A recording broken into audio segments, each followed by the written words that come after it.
Citizen.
Testing 1, 2, 3.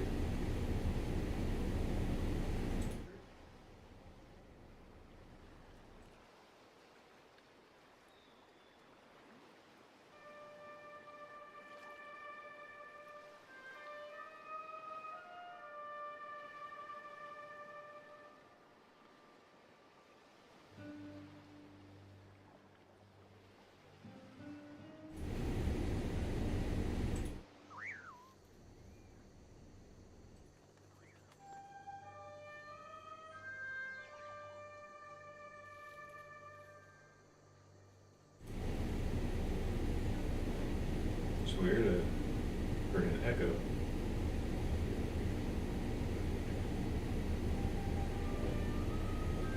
Check.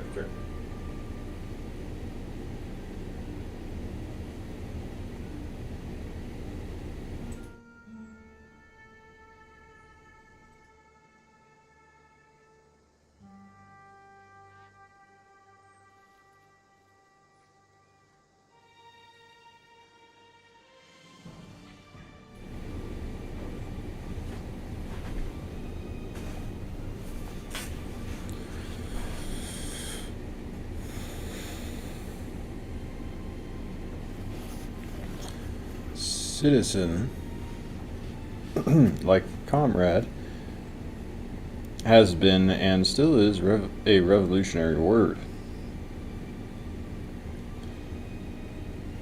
Both words have been titles proudly adopted by men to mark their liberation from the yoke of despotism or tyranny. Both titles are still sought by those who have not yet gained admission to the fraternity of the free and equal. The rank and status of citizenship first appeared in the ancient world with the beginning of constitutional government in the city-states of Greece. The Greeks were conscious of this fact and proud of it. In terms of it, they set themselves apart from the barbarians who were subjects of the great king of Persia, or the Egyptian pharaoh. The Spartan heralds, according to Herodotus, thus addressed the Persian commander: "Thou hast experience of halt the matter, half the matter, but the other half is beyond thy knowledge. A slave's life thou understandest, but never having tasted liberty, thou canst not tell whether it is sweet or no. Ah, hadst thou known what freedom is, thou wouldst have bidden us fight for it, not with the spear only, but with the battle axe." Not only Herodotus and Thucydides, but also the great tragic poets, notably Aeschylus, in the Persians record the Hellenic sense of distinction from the surrounding peoples, who still lived in childlike submission to absolute rule. But the Greeks were also conscious that their political maturity as self-governing citizens was, as Aristotle intimates in the Politics, a recent development from the primitive condition in which tribal chieftains ruled despotically. The basic distinction between subjection and citizenship is inseparable from the equally basic distinction between absolute and limited, or between despotic and constitutional government. The difference between these two modes of government is treated in the chapter on Constitution.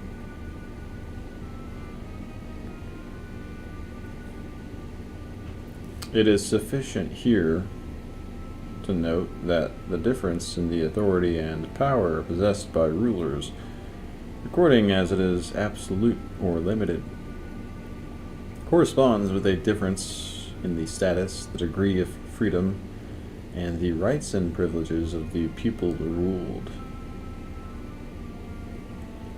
In order to understand citizenship, it is necessary to understand the several ways in which men can belong to or be parts of a political community.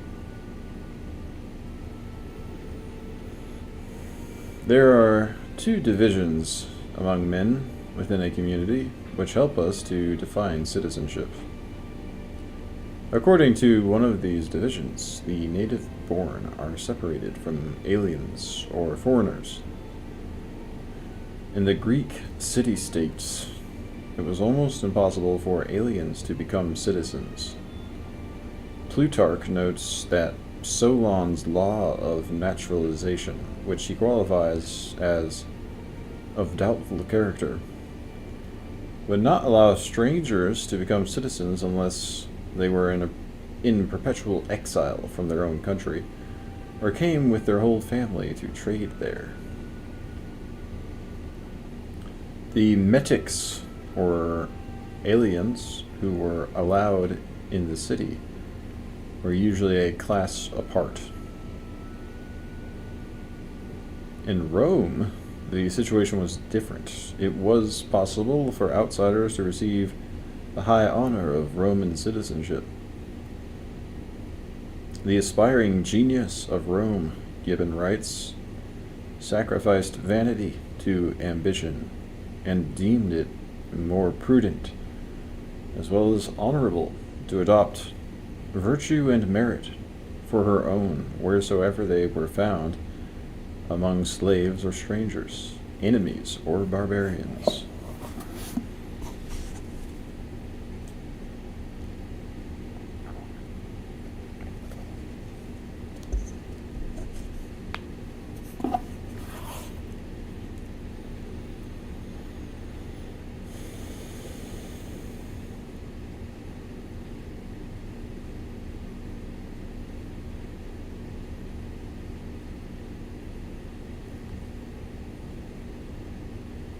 Most modern republics set up naturalization proceedings for the regular admission of some, if not all, immigrants to membership in the state. Yet a difference always remains between a citizen and a denizen, or mere resident. Accordingly, Rousseau criticizes Bodin for confusing citizens with townsmen. M. de Alembert, he says, has avoided this error, and in his article on Geneva has clearly distinguished the 4 orders of men, or even 5, counting mere foreigners, who dwell in our town, of which 2 only compose the Republic.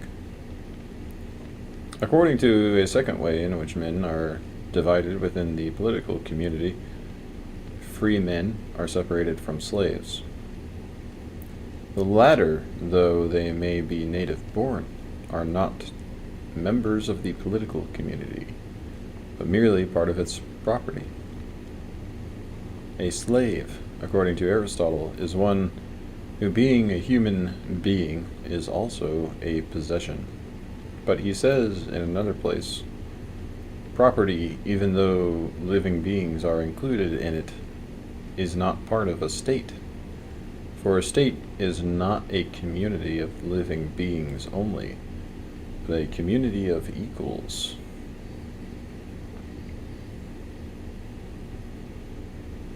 On this principle, Aristotle excludes more than the chattel slave from the status and privilege of citizenship. We cannot consider all those to be citizens, he writes, who are necessary to the existence of the state. For example, children are not citizens equally with grown-up men. In ancient times and among some nations, he continues, the artisan class were slaves or foreigners, and therefore the majority of them are so now. The best form of state will not admit them to citizenship. The slaves who minister to the wants of individuals, and the mechanics or laborers who are the servants of the community, are to be counted as its necessary people, but not as members of the state. When he discusses the size and character of the population for an ideal state, Aristotle says, we ought not to include everybody, for there must always be in cities a multitude of slaves and sojourners and foreigners. But we should include only those who are members of the state and who form an essential part of it. The exclusion of slaves and resident aliens from membership in the political community has a profound bearing on the meaning of the political concept expressed by the words, the people. The people is not the same as the population.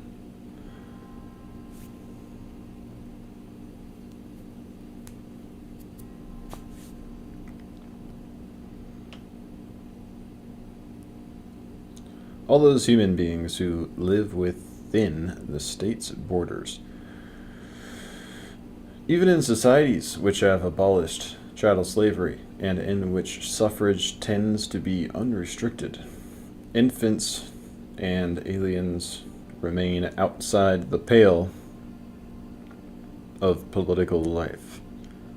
The people is always a part, the active political part, of the population.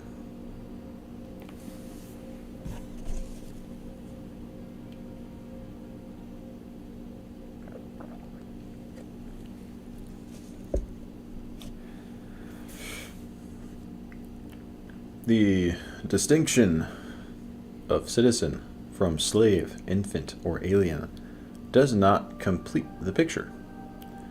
The subjects of a king are not slaves, nor are they citizens of a republic. Yet, like citizens, subjects have membership in the political community. They constitute the people the king serves as well as rules, unless he is a tyrant. For only if he is a tyrant does he treat them as if they were his property, to be used for his own pleasure or interest. Sometimes a distinction is made between first and second class citizens, and then the latter, who occupy an intermediate position between citizenship and slavery, are regarded as subjects.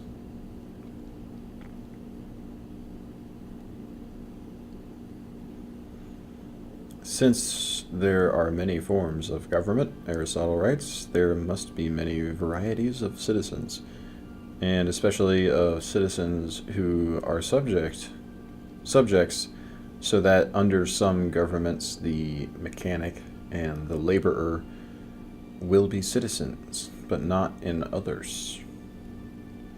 The whole meaning of citizenship changes for Aristotle when the working classes are admitted to it. From a somewhat different point of view,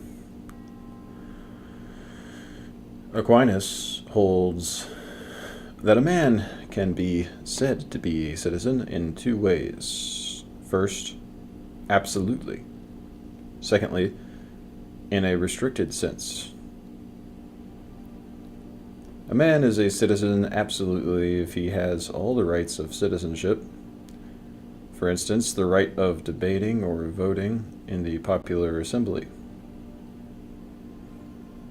On the other hand, any man may be called citizen only in a restricted sense if he dwells within the state. Even lowly people, or children, or old men, who are not fit to enjoy power in matters pertaining to the common welfare. Those who are thus disfranchised, but are not slaves, or subjects rather than citizens in the full sense. It is possible, of course, for men to have the dual status of subject and citizen, as is the case now in England and the self-governing dominions of the British Commonwealth. This double status does not blur the distinction between citizen and subject. Rather, it signifies the mixed nature of a form of government which is both royal, at least in its vestiges of monarchy, and constitutional. In the time of Locke, when a great constitutional victory had been won against the despotism of the last Stuart, the English people did not yet regard themselves as citizens. Observing that the title of citizen has never been given to the subjects of any prince, not even the ancient Macedonians. Rousseau finds himself compelled to add, not even the English of today, though they are nearer liberty than anyone else. Unlike citizens, the subjects of a king, especially of one claiming absolute power, have no voice in their own government, and no legal means for protecting their natural rights as men. So long as the absolute ruler does not tyrannize, he governs for the welfare of his people, and so, though a despot, in the sense of wielding absolute power over political inferiors, he is benevolent in the sense of serving rather than using them. But if he ceases to be benevolent and turns tyrannical, his subjects have no recourse except rebellion. They must resort to violence in order to emancipate themselves from a condition which amounts to slavery. A citizen, on the other hand, is safeguarded in his legal as well as in his natural rights, and in some modern republics at least, he is provided with judicial means for rectifying supposed injustices. For citizens, the right of rebellion is the last, not the only resort.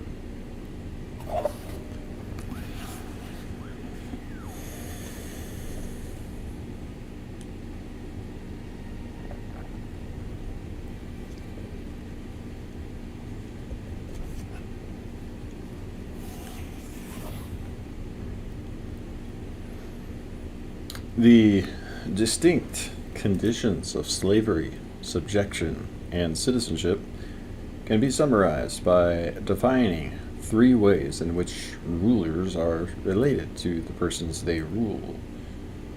These three relations seem to have been first clearly differentiated by Aristotle.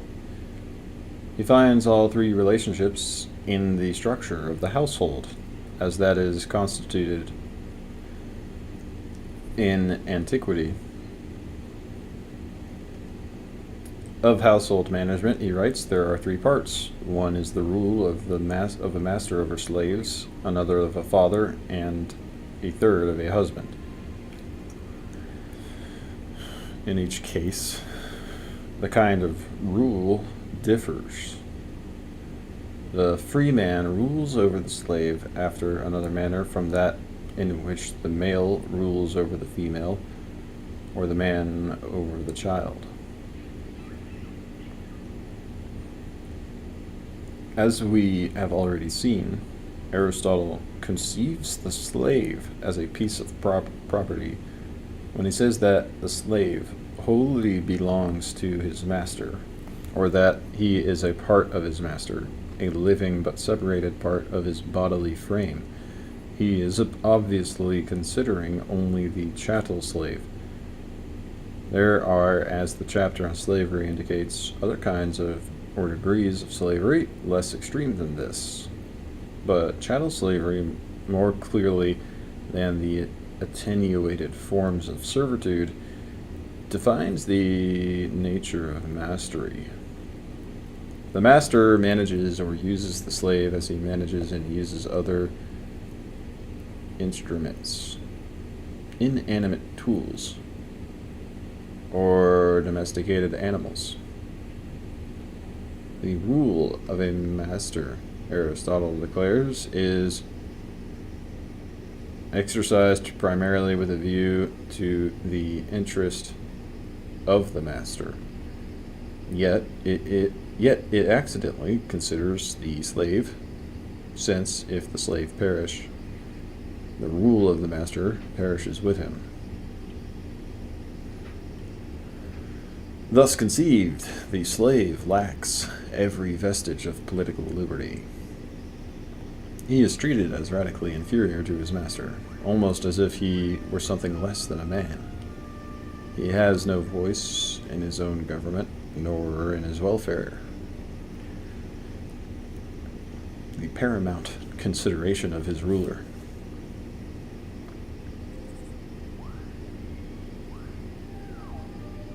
Nor is his welfare the paramount consideration of the ruler. In short, we have slavery when one man governs another in the way in which a man manages his property, using it for his own good. When one man governs another in the way in which good parents administer the affairs of children as members of the household, we have the type of rule which also appears in the relation between absolute kings or benevolent despots and their subjects. The rule of a father over his children is royal, Aristotle writes, for he rules by virtue of both love and of the respect due to age, exercising a kind of royal power. A king, Aristotle adds, is the natural superior of his subjects, but he should be of the same kin or kind with them, and such is the relation of elder and younger, father and son. From the analogous type of rule in the family, we see two differences between the condition of a slave and that of a subject under absolute or despotic rule in the state. The inferiority of children, unlike that of slaves, is not their permanent condition. It is an aspect of their immaturity. They are temporarily incapable of judging what is for their good, and so need the direction of their superiors in age, experience, and prudence. But children have some equality with their parents to the extent that their humanity is recognized as the reason why they should not be ruled as slaves, but governed for their own welfare. The government of children, Aristotle declares, is exercised in the first instance for the good of the governed, or for the common good of both parties, but essentially for the good of the governed. In the same way, the subjects of a benevolent despot, or of any absolute monarch who rules paternalistically, are said to be governed for their own good. They are served, not used, by their rulers, and to this extent they have a degree of political liberty. But they do not have the complete liberty which exists only with self-government. That occurs only under constitutional rule, which for Aristotle has an imperfect analog in the family, in the relation of husband and wife.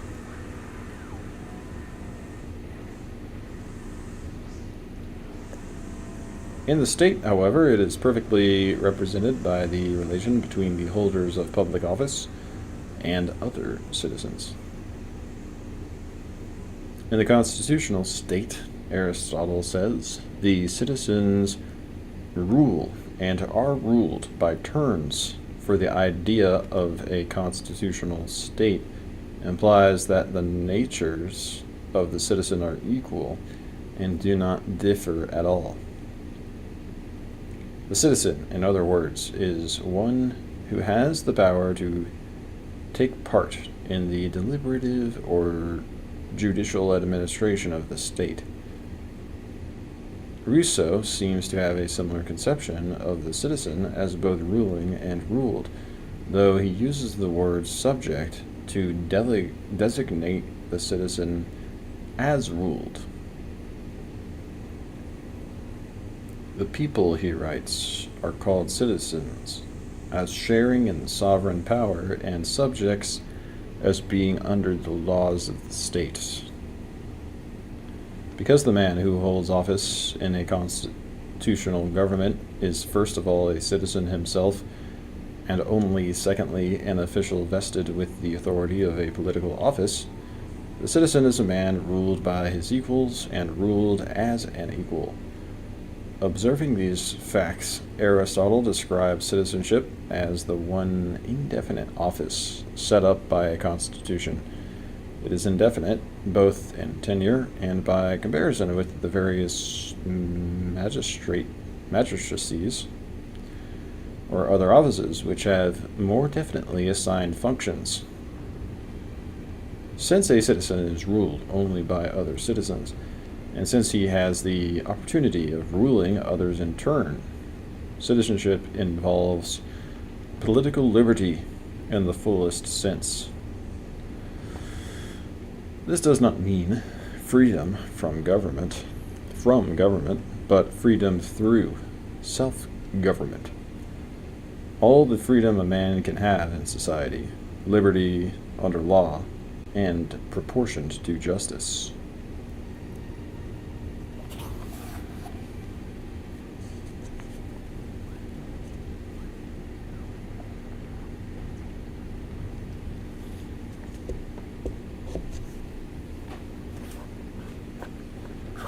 Two of these three political conditions, slavery and subjection, naturally receive fuller treatment in the chapter on slavery.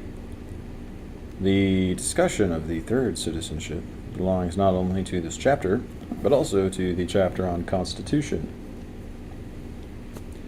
and to other chapters which deal with forms of constitutional government, such as aristocracy, democracy, and oligarchy. For the same reason that the revolutionists against absolutism or despotism in the 18th century used the phrase free government for republican institutions, they also use citizen to designate a free man, a man who possesses the political liberty and equality which they regard as the natural right of men, because they are men. In this respect, they do not differ substantially from their Greek or Roman ancestors, who prize constitutional government and citizenship as conditions of freedom and equality. Furthermore, like the constitutionalists of antiquity, the republicans of the 18th century are with few, if any, exceptions, not Democrats in the sense of extending the rights and privileges of citizenship to all adults. In the 18th century, slavery still exists, and a large part, even of those who are not in economic bondage,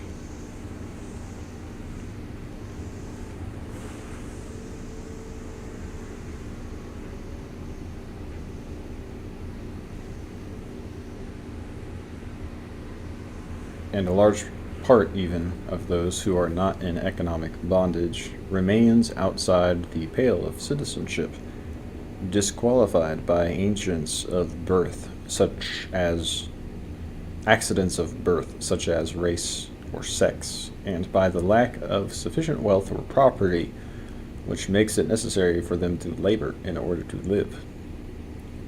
It is not only an ancient oligarch like Aristotle who thinks that the ruling class should be the owners of property, for they are citizens, and the citizens of a state should be in good circumstances, whereas mechanics should have no share in the state. In the 18th century, as well as in ancient Greece, extending the privileges of citizenship to indentured apprentices, day laborers, or journeymen is a form of radicalism known as extreme democracy. Kant may be taken as representative of an enlightened point of view in the 18th century. He finds that there are three juridical attributes that belong by right to the citizen. One, constitutional freedom, as the right of every citizen to have to obey no other law than that to which he has given his consent or approval. 2, civil equality, as the right of the citizen to recognize no one as a superior among the people in relation to himself. And 3, political independence, as the right to owe his existence and continuance in society not to the arbitrary will of another, but to his own rights and powers as a member of the Commonwealth. The last attribute leads Kant to distinguish between active and passive citizenship, although he admits that this appears to stand in contradiction to the definition of a citizen.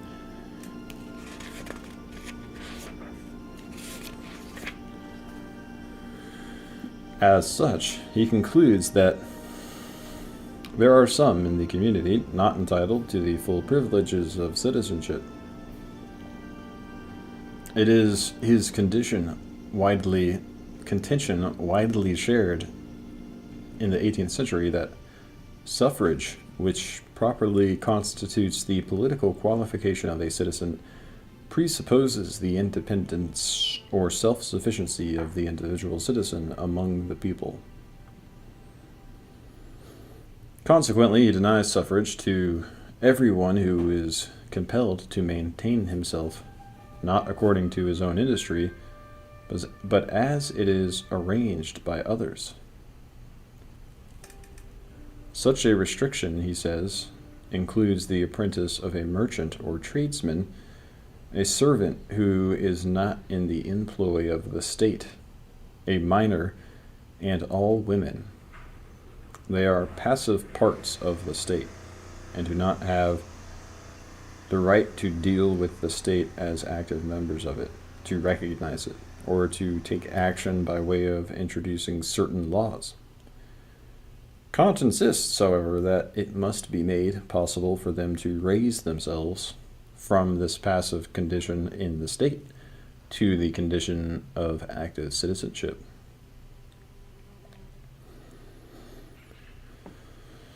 The foregoing discussion shows the connection between the idea of citizenship and the two revolutionary moments which John Stuart Mill notes in the history of political thought and action. The first movements, which John Stuart Mill notes, history of political thought and action. The first is the movement to obtain recognition of certain immunities, called political liberties or rights, which it was to be regarded as a breach of duty in the ruler to infringe, and which, if he did infringe, specific resistance or general rebellion was held to be justifiable. This is the revolutionary effort to overthrow despotism and to establish constitutional government, with the status of citizenship for at least some part of the population, frequently much less than half of the total. The second revolutionary movement goes further. It presupposes the existence of government by law and aims to perfect it. It therefore seeks to obtain the establishment of constitutional checks by which the consent of the community or of a body of some sort supposed to represent its interests is made a necessary condition to some of the more important acts of the governing power. Since, according to Mill, it aims to make the consent of the governed effective through an adequate representation of their wishes, this movement inevitably leads to the fight against franchise restrictions and for universal suffrage, which would admit every normal adult human being to the freedom and equality of citizenship.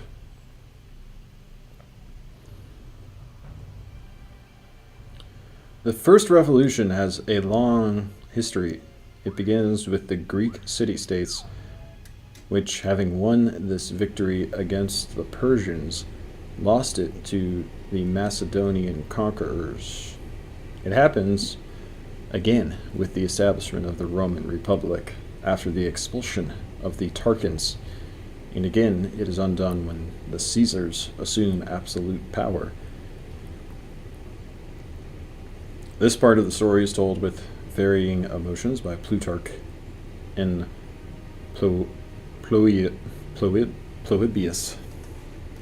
Polybius, Tacitus, and Gibbon. During the Middle Ages, the same struggle appears in the various efforts to establish the supremacy of law, particularly through the development of customary and canon law. The revolution still continues in the 17th and 18th centuries, and the new height it reaches are reflected in the writings of a constitutionalist like Locke and Republicans like Rousseau, Kant, and the American Federalists. The Declaration of Independence and the Constitution of the United States are perhaps the classic documents of this historical phase.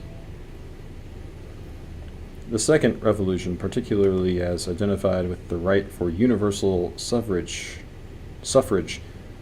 is a relatively recent event. Its roots may go back as far as Cromwell's time to the activity of the Levelers, and in the 18th century to the writings of John Cartwright. But what is perhaps its first full expression does not appear until Mill's Representative Government. In that book, Mill lays down the principles of the franchise reforms which began in the 19th century, but which, as in the case of woman suffrage or the repeal of the poll tax, were carried through only yesterday or are still in progress. Yet the struggle for universal suffrage, or as Mill would say, against treating any human being as a political pariah, does have an ancient parallel in the conflict between democratic and oligarchical constitutions in Greek political life and thought. These two types of constitution were opposed on the qualifications for citizenship and public office. The oligarchical constitution restricted both to men of considerable wealth. At the other extreme, as Aristotle observes, the most radical forms of Greek democracy granted citizenship to the working classes and gave no advantage to the rich in filling the magistracies for their selected officials from the whole citizenry by lot. The parallelism goes no further than that.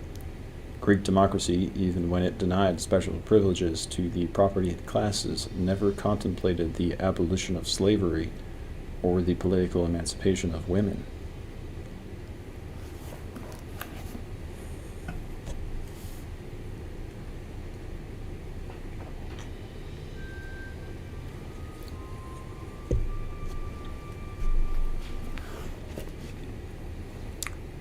There are other differences between ancient and modern institutions which affect the character of citizenship.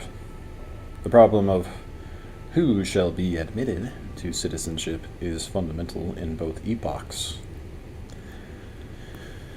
Insofar as it connotes the condition of political liberty and equality, the status of citizenship remains essentially the same.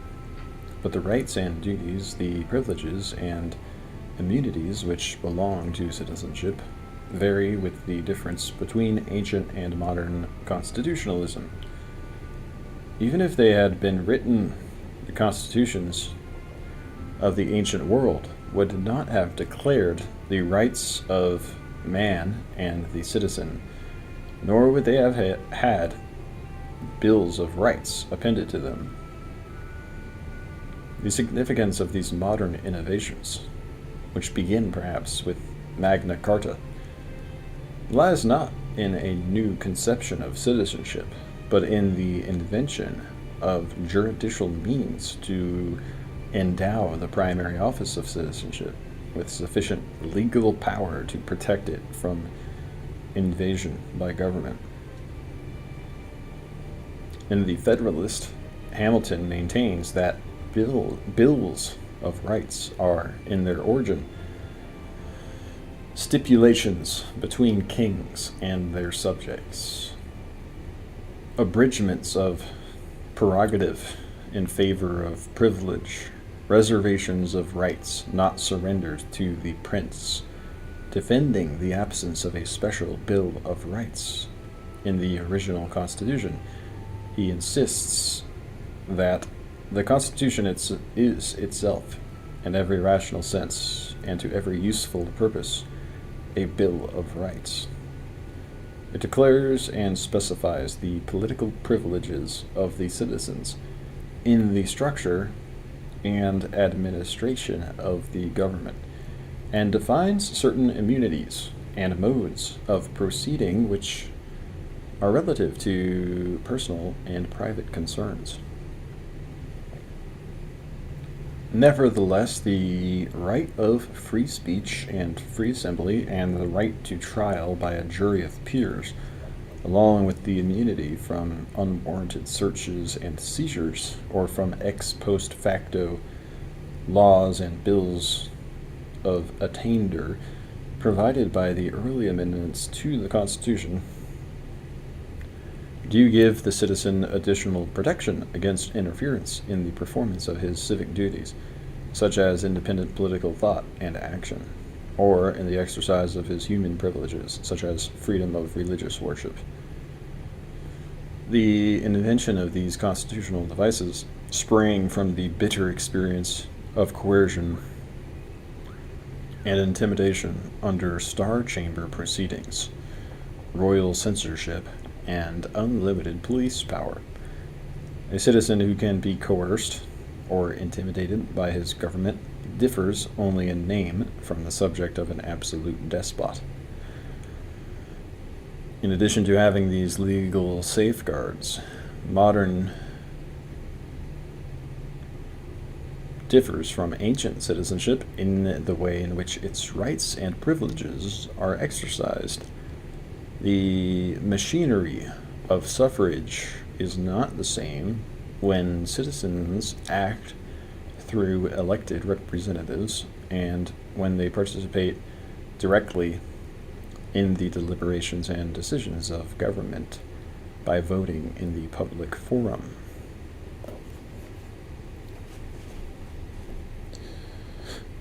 The problem of education for citizenship is, in some respects, stated in almost identical terms by such different political philosophers as Plato and John Stuart Mill.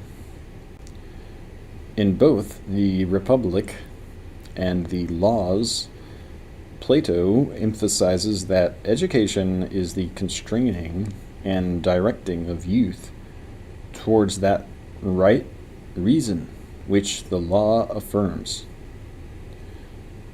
By this he means not only that education will affect the laws, but also that the laws themselves have an educational task to perform. The educational program is thus planned and conducted by the state. The guardians, the only citizens in the Republic, in the full sense of the term, are trained for public life, first by the discipline of their passions, and second by the cultivation of their minds. Their passions are disciplined by music and gymnastics, their minds cultivated by the liberal arts and dialectic. In the democracy, which Mill contemplates as an ideal, the most important point of excellence is to promote the virtue and intelligence of the people themselves. He does not outline a specific curriculum for the training of citizens, but it is clear that he thinks their education cannot be accomplished in the schools alone. The superiority of democracy, according to Mill, lies in the fact that it calls upon the citizen to weigh interests not his own, to be guided in case of conflicting claims by another rule than his private partialities, to apply at every turn principles and maxims which have for their own reason of existence the common good. And he usually finds associated with him in the same work minds more familiarized than his own with these ideas and operations, whose study it will be to supply reasons to his understanding and stimulation to his feeling for the general interest. In this school of public spirit, a man becomes a citizen by doing the work of a citizen, and so learning to act like one. If the future citizen is to act like a free man, must he not also be trained in youth to think like one? Vocational training prepares a man to be an artisan, not a citizen.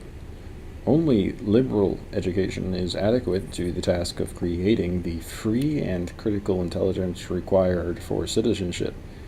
Hence, in a state which rests on universal suffrage, the educational problem becomes greatly enlarged in scope, if not in intrinsic difficulty. With the advent of universal suffrage, which Mill advocates, the state must face the responsibility for making liberal education available to every future citizen.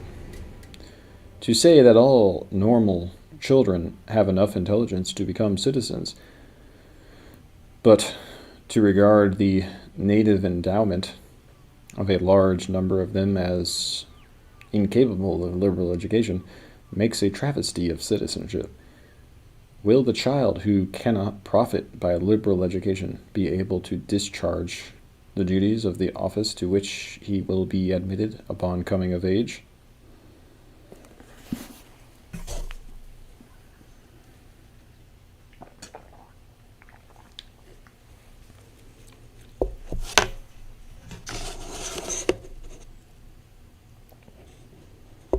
The training of character is always more difficult than the training of mind.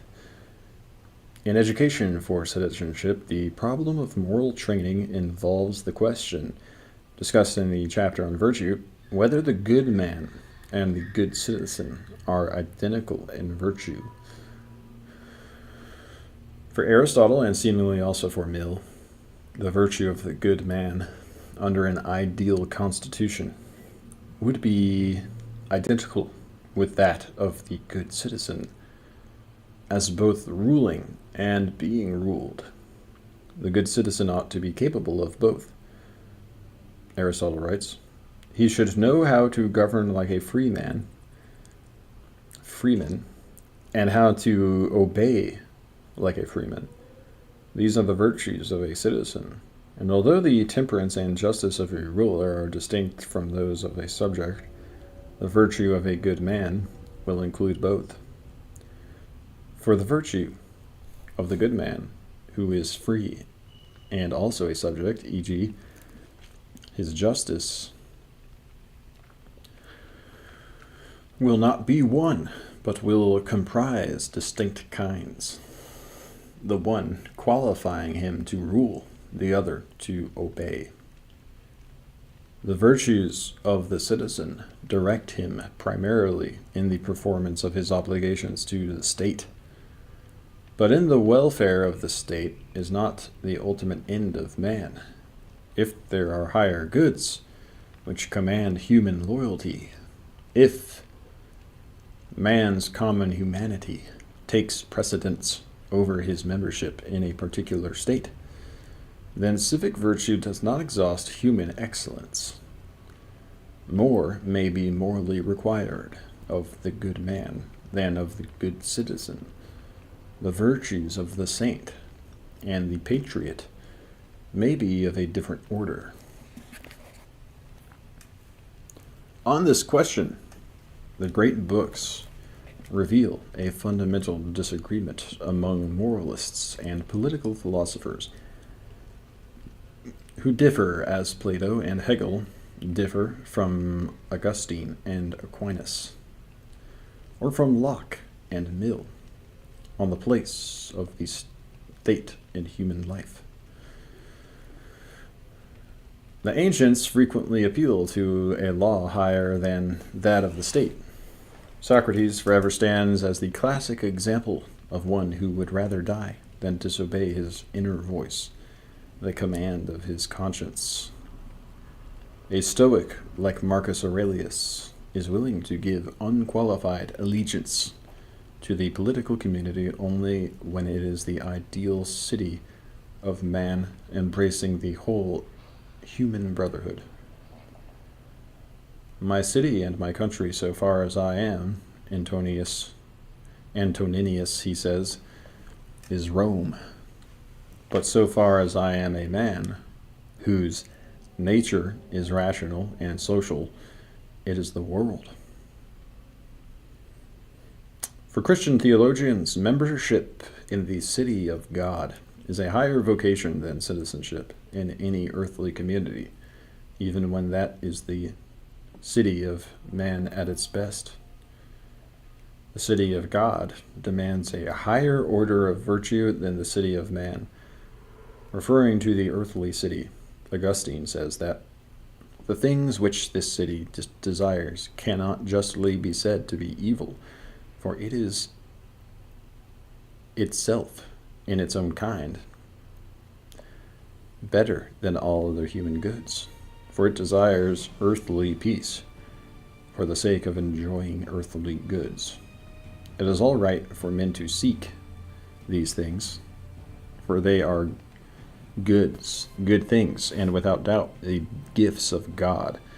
But Augustine goes on to say, if they neglect the better things of the heavenly city, which are secured by eternal victory and peace never ending, and so inordinately covet these present good things that they believe them to be the only desirable things, then, in Augustine's opinion, they are misdirected in their love.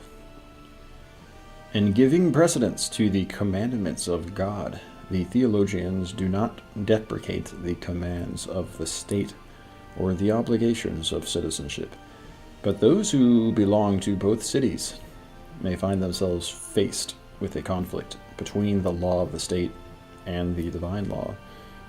In such circumstances, the faithful have no choice. They must obey God before man. Laws that are contrary to the commandments of God, Aquinas holds, do not bind a man in conscience and should not be obeyed. This conflict between human and divine law finds expression in antiquity in the Antigon of Sophocles. It was not Zeus who had published me that edict, Antigon says, of the human law she disobeys, nor deemed I that the decrees or of such force that a mortal could override the unwritten and unfailing statutes of heaven. For their life is not of today or yesterday, but from all time, and no man knows when they were first put forth. The problem which Antigon faces can occur in as many other ways as there are possibilities of tension between individual conscience or desire and political obligation. Whatever form this takes, the conflict confronts the political philosopher with all the questions that constitute the problems of the individual and society, or man and the state. To what extent and in what respects is the individual's personality sacred and inviolable by the state? How much freedom from government has the individual a right to demand? How much individual sacrifice has the state a right to expect? Is the state merely a means in the individual's pursuit of happiness, or the end to which all other goods must be ordered? Is man made for the state, or the state for man? To questions of this sort, the answers range from philosophical anarchism at one extreme to equally philosophical totalitarianism at the other, with all degrees of individualism and communism in between.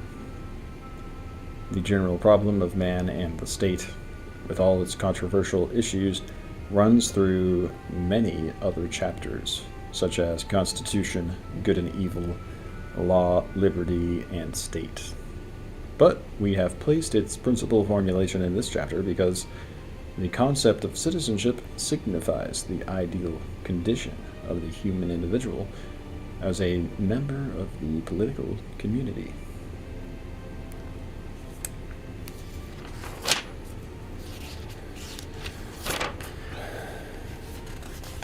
Many references. Many references. After, of course, the outline of topics.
Should only have 14 more mornings to go with these. Some of them are a little bit longer than 8 pages. Some of them are 12 pages.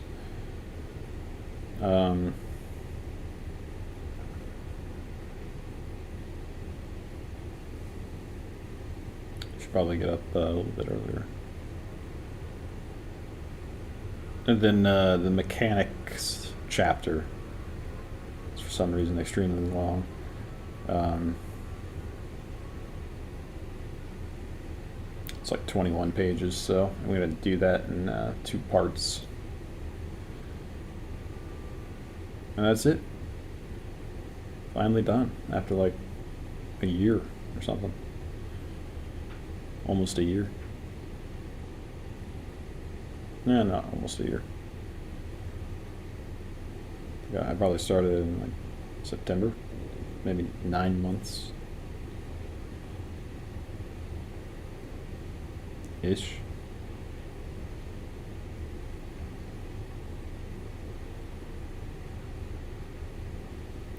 And that's actually it's actually all uphill from here because the introductions written by Mortimer Adler are probably the most easy to understand English out of all the great books. But on the bright side, uh,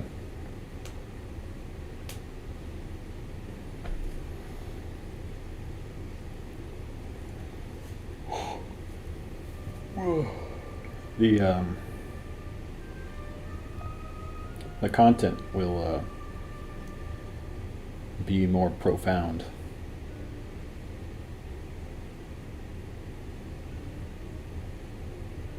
And less just informational.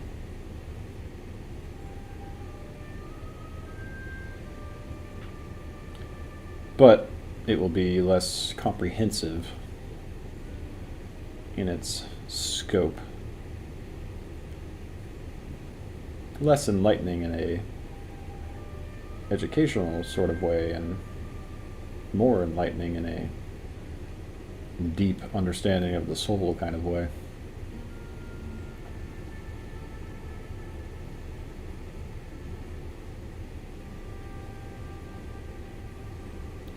So it'll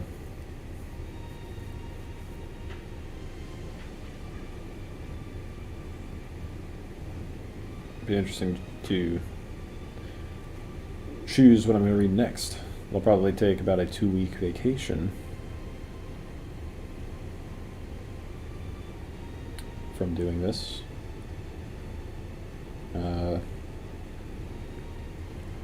Afterward, I don't know. I might start reading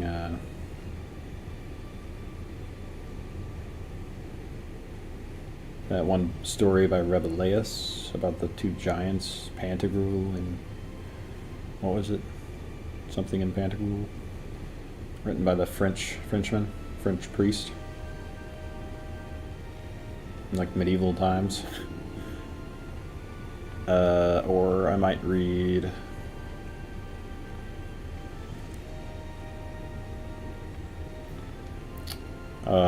what is it? Tom Jones, something like that. A Foundling by Fielding, I think the guy's name is. I have no idea what that's about. Usually people make movies about that kind of stuff. Probably did. I don't know. I could also read one of Homer's epic poems, the Odyssey or the Iliad. Or I could read the Roman counterpart to that by Virgil, right? The Aeneid. The Aeneid, I think it's pronounced. I don't even really know what that's about. Now that I think of it, that's a good option.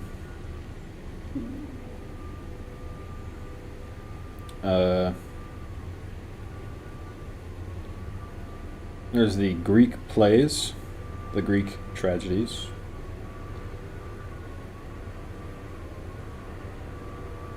Some of that ancient mythological stuff could be really cool. Greek and Roman mythology, texts, stories.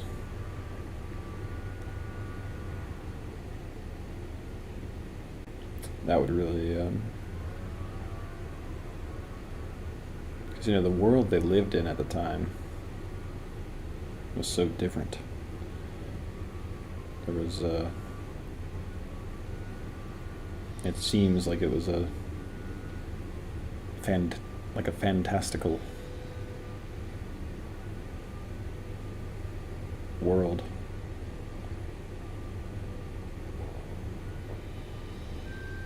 Ripe for adventure. Before the oceans drank Atlantis and the rise of the sons of Ares.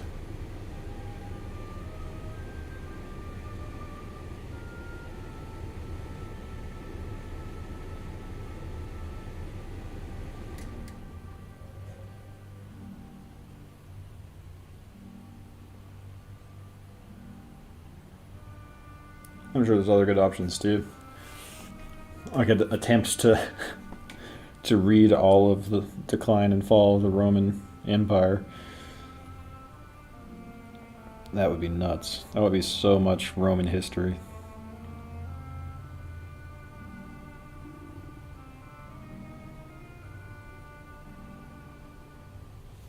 But that would be a really fascinating thing to read.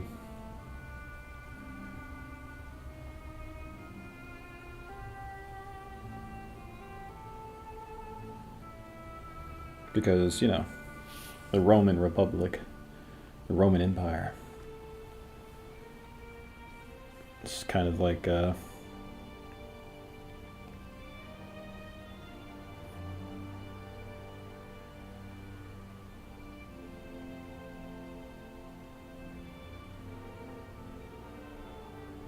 least for the Western world, like a snapshot of. Snapshot's not really a good term.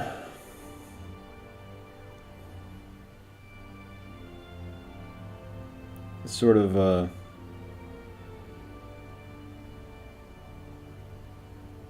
very prolonged and colorful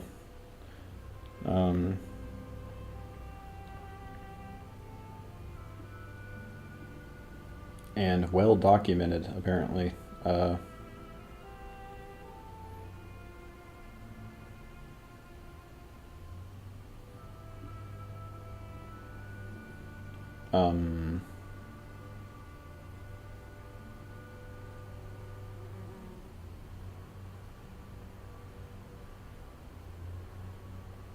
Example of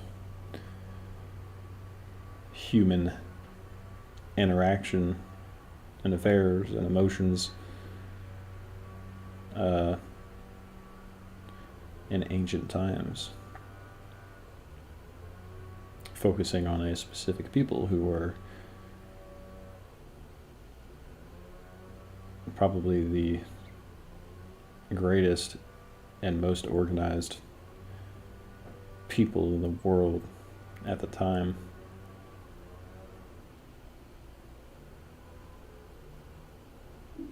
Where everyone else was sort of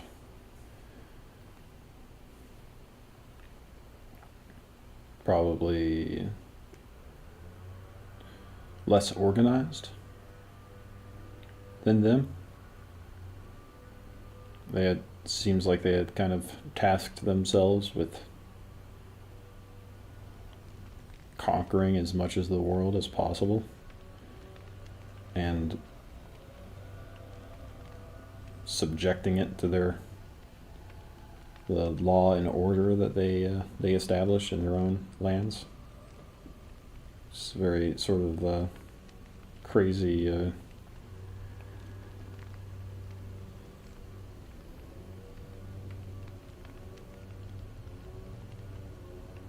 Sort of represents the human struggle to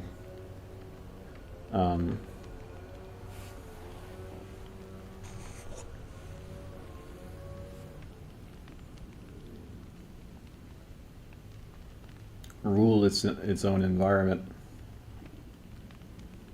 and the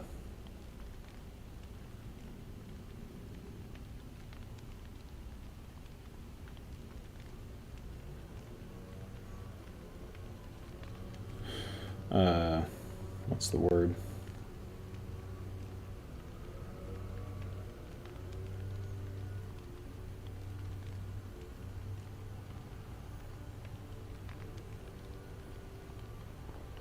The hopelessness of that.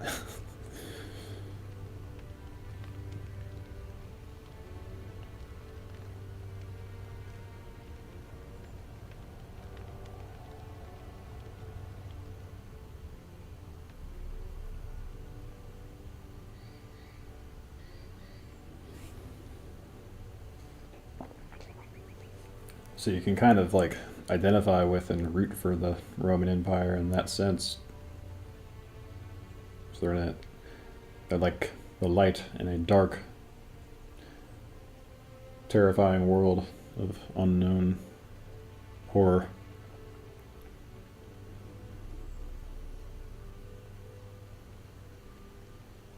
So there's a definite boldness to the Roman Empire that is inspiring.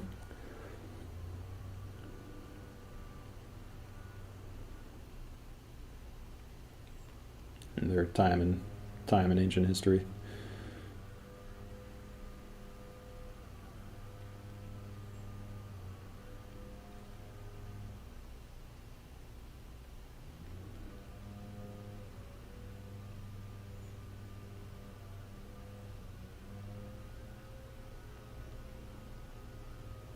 Because it wasn't like they were, some sort of like the Mongolian horde just